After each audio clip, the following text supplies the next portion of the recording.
అందరికి నమస్కారం. నేను మీ వెంకి. నిన్న నా మీద వచ్చినటువంటి ఎలిగేషన్కి నువ్వు ఎందుకు ఇంకా స్పందించట్లేదని నాకు దగ్గర వాళ్ళు చాలామంది నాకు కాల్ చేశారు, మెసేజెస్ చేశారు, అండ్ నాకు తెలియని వాళ్ళు కూడాను నాకు మెసేజ్లు చేశారు.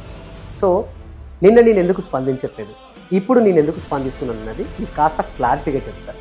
ఫస్ట్ ఆఫ్ ఆల్, ఒక ప్రముఖ టీవీ ఛానల్ వాళ్ళు నేను ఒక అమ్మాయిని కమిట్మెంట్ అడిగానని అండ్ బూతులు మాట్లాడానని చెప్పి నా మీద పొద్దస్తమానం నా ఫోటోలు వేస్తూ లైవ్ డిబేట్లు చేశారు. అది ఎంతవరకు నిజమని నేను ఆ అమ్మాయికి టచ్లోకి వెళ్ళడం జరిగింది.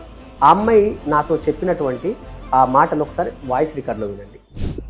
నా కూతురు మీద ఒట్టేసిన తర్వాత నాకు అబద్ధాలు చెప్పాల్సిన అవసరం లేదు. ఫస్ట్ ఆఫ్ ఆల్ టాపిక్ మీ గురించి రాలేదు, వేరే వాళ్ళ హైదరాబాద్ పిలిపించి ఇలా మాట్లాడారు. ఫస్ట్ ఆఫ్ ఆల్ మీరు పడుకోమని అడిగినారని చెప్పి నేను పర్టికులర్ అక్కడ ఏం చెప్పలేదు, గుర్తు పెట్టుకోండి. ఇలా మాట్లాడారు తను కూడా అని చెప్పాను తప్ప నన్ను కమిట్మెంట్ పడుకుంటేనే నాకు ఇస్తానని చెప్పాడని చెప్పి నేను అందులో చెప్పలేదు. ఫస్ట్ ఆఫ్ ఆల్ మీ గురించి కాదు చెప్పింది.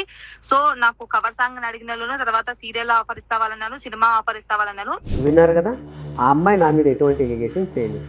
కేవలం ఆ ఛానల్ వాళ్ళు కావాలని ఇలాంటి ఫేక్ న్యూస్ని స్ప్రెడ్ చేశారు. నిన్న నాకు చాలా యూట్యూబ్ ఛానల్స్ అండ్ పెద్ద పెద్ద మెయిన్ ఛానల్స్ నుంచి నాకు కాల్స్ వచ్చాయి. నేను ఎవరికి కూడా స్పందించలేదు.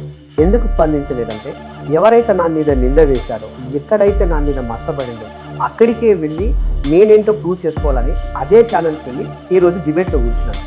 అక్కడ జరిగిన సంభాషణలు మీకు ఒకసారి చూడండి. నా మీద ఆరోపణలు ఎవరు చేయలేము. మన ఆర్టీవీ కమిట్మెంట్ ఉంటుంది ఇండస్ట్రీలో. ఎవరన్నారు? తను అన్నట్టు తను అనింది కదా, ప్రూఫ్స్ ఇచ్చినందుకు వాళ్ళ పేర్లు చేస్తే ఎవరైతే కమిట్మెంట్ అడిగారో వాళ్ళని అన్నప్పుడు వాళ్ళ వేయకుండా ఫోన్ మాట్లాడే వెంకీ గారి ఫొటోస్ ఎందుకు?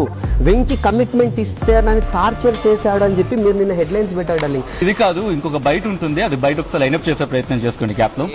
బట్ లేదు వాట్ షీ సెడ్, మీరు ఏమన్నంటే వెంకీని నన్ను ట్రోలింగ్ చేస్తున్నారే, అసలు వెంకీ టాపిక్ అన్న ఉందా దీంట్లో? వెంకీ మంకిని ఎందుకు అంత ట్రోలింగ్ తనదే చేస్తున్నారు? ఫోటో చూపించడం చెప్పిన మ్యాటర్ ఏంటి? మీడియా వాళ్ళకి కొంచెమన్నా బుద్ధి ఉండాలి కనీసం. గుచ్చి అన్ని అడుగుతారు. నేను చెప్పిన తర్వాత మీరు మాట్లాడేది ఒకటి పక్కన పెట్టేసి నేను అది ఇది మాట్లాడి రెండు కలిపేసి మీరు వీడియో ఎట్టబడితే మీరు అట్లా చేసుకుంటున్నారు. ఏంటి వెంకీ నన్ను భార్యగా ఉండమన్నాడా? వెంకీ నన్ను కమిట్మెంట్ అడిగాడా? ఇవన్నీ నేను చెప్పానా? అదేమన్నా తమ్మునేల్సా? మనుషులేనా మీరందరూ? విను